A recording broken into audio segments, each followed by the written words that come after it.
While I was trimming trees this past week, I had a realization. I'm a really big fan of being outdoors, and I grow gardens every summer, but I wanted something that I could grow and maintain year round. Through extensive research, I learned what a terrarium was. A terrarium, simply put, is an enclosed glass container that houses a very complex ecosystem.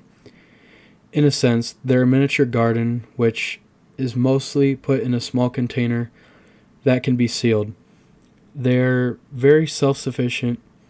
With a sealed ecosystem, one, photosynthesis takes place and plants recycle the water in the surrounding environment while transporting condensation. The term terrarium is comprised of the Latin word terra, which means earth, and arium, which is a place or receptacle. The common layers of a terrarium are 3 to 5 layers. The most common on the bottom layer is large stones which help with drainage. Next is wire mesh. Most commonly used is window screen. It separates the layers from the bottom.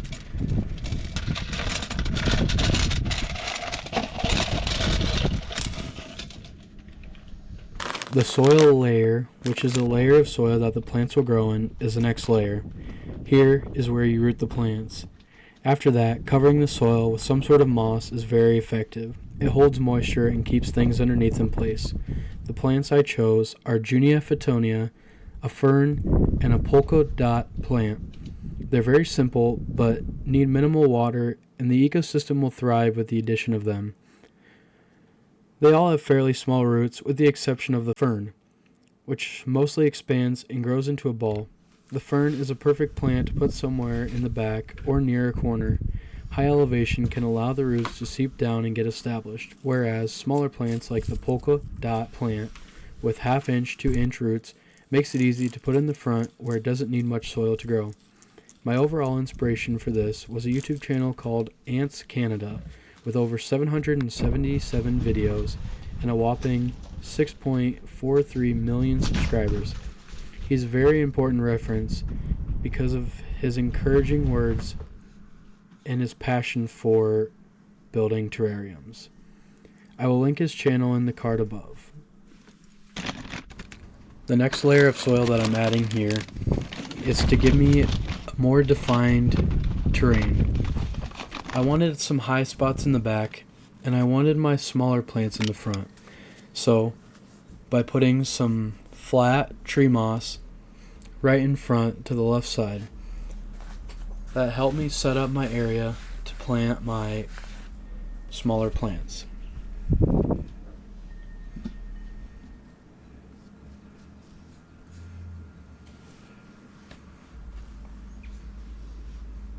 Everything about terrarium building is about trial and error.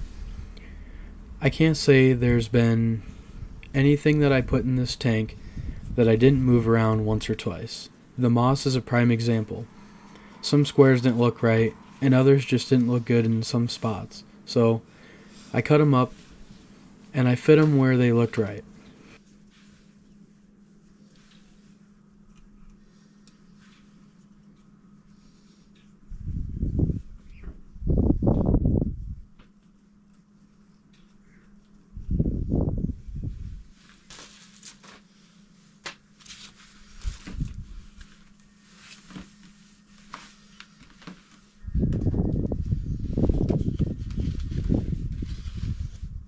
Next is a Junia Fittonia. This was kind of a weird plant because the roots were semi-large, but they were all very wide. It's kind of a tall plant, and I think it's going to grow out rather than up. So I will constantly have to trim it back every once in a while. But the roots were nice because they were plenty wide, and this was the most supportive plant. It doesn't take a lot of water, but it still will seep down as far as it needs to go to find a good water source. Next, and possibly the hardest, I had to find a place for the fern. With a really wide root ball, I didn't exactly know where it would fit. I tried it in the corner, but that didn't work very well. It's super wide, and I have a feeling that it's going to grow out rather than up, just like the Junia Fittonia. So I decided to put it near the middle of the tank. This way I can put my hardscape to the right and hopefully make a stone path. I think putting the two larger plants in the back ended up working out really well because not only is their color, but they kind of stay uniform. They're both pretty bushy, but definitely putting the fern in the middle is a good centerpiece. If I was to ever change it, I would definitely switch the fern and the Photonia just because the fern would probably look better in the other corner, and then putting more color towards the middle would be fine. But I ended up liking the way it turned out, so I'm not too mad about my design. The next hardest part was figuring out how my hardscape was going to work out. I didn't know how everything was going to fit or what I really wanted, but I had lots of sticks laying around and they all had pretty interesting curves and different designs. Originally, I went with 3 semi-large sticks that I made to look like a cave. I thought it looked alright in the moment, but the more I looked at it, I realized it just didn't work. So I messed with it for about 5 minutes until I finally figured out a design. I didn't end up filming the final design, but later in this video I will show what it looks like. Currently, I have my hardscapes, my plants, and some of my moss planted. Now, the next step is adding the rest of my floor moss. This moss is pretty bushy and it's just going to cover the soil to allow some vibrance and to help with detail. I liked how this moss was really green. It helped bring the colors of the tank out. It also matched well with the black rocks I chose for my stone walkway pattern.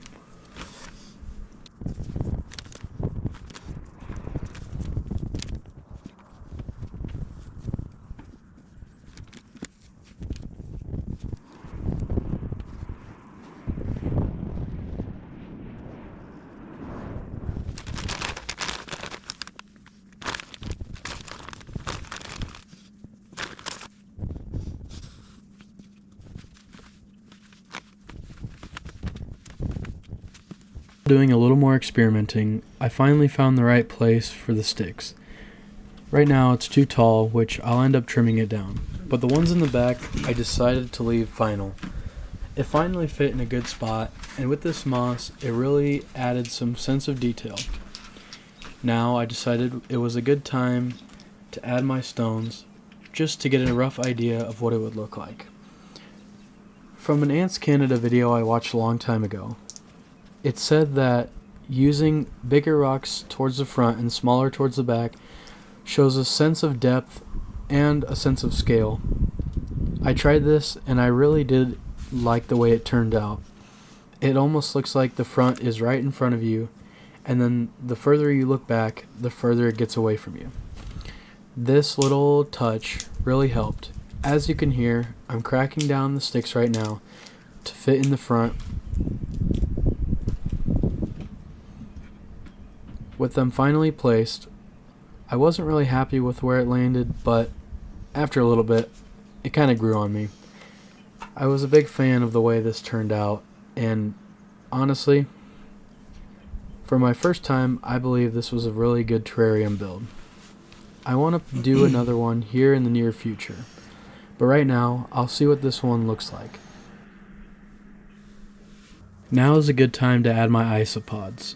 These are springtail variety, but they're generally the same thing. It's a small bug that eats mold and other various fungi. It helps boost the health of the ecosystem by creating a cycle and a food chain where the plants will eventually die off and then the bugs will clean up all the matter. Then, in turn, when they poop, they will fertilize and create the cycle, which will continue forever.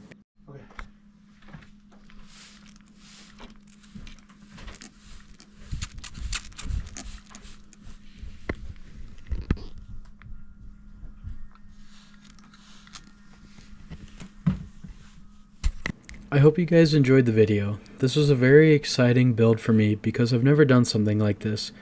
I think it'll turn out good, and hopefully I'll make a video soon of me updating you on what the tank looks like. Maybe in the next week or so I will do that.